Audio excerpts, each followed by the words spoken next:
أعوذ بالله من الشيطان الرجيم بسم الله الرحمن الرحيم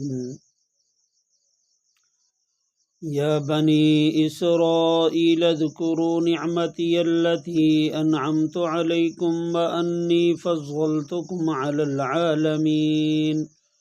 واتقوا يوما لا تجزي نفس عن نفس شيئا ولا يقبل منها عدل ولا تنفعها شفاعة ولا هم ينصرون وإذ ابتلى إبراهيم ربه بكلمات فأتمهن قال إني جاعلك للناس إماما قال ومن ذريتي قال لا ينال عهد الظالمين وإذ جعلنا البيت مثابة للناس وأمنا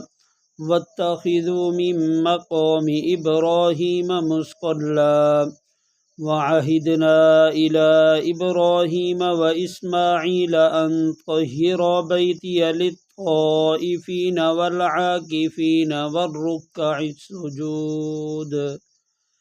وإذ قال إبراهيم رب اجعل هذا بلدا آمنا وارزق أهله من الثمرات من آمن منهم بالله واليوم الآخر قال ومن كفر فأمتعه قليلا ثم أضطره إلى عذاب النار وبئس المصير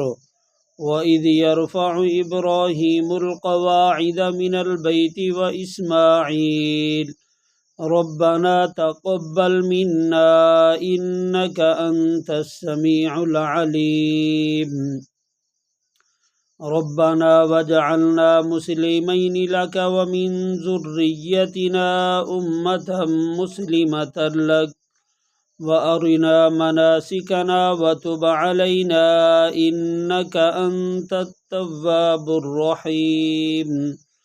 ربنا وبعث فيهم رسولا منهم يتلو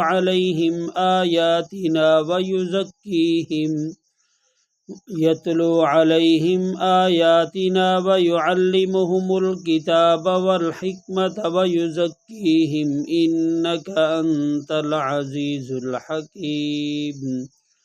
آمنت بالله صدق الله العظيم۔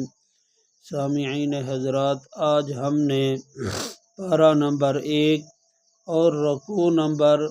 14 کی تلاوت کی ہے۔ آپ حضرات سے گزارش ہے کہ ہمیشہ کے لیے یہ تلاوت جو ہے آپ سماعت فرمایا کریں۔ شکریہ۔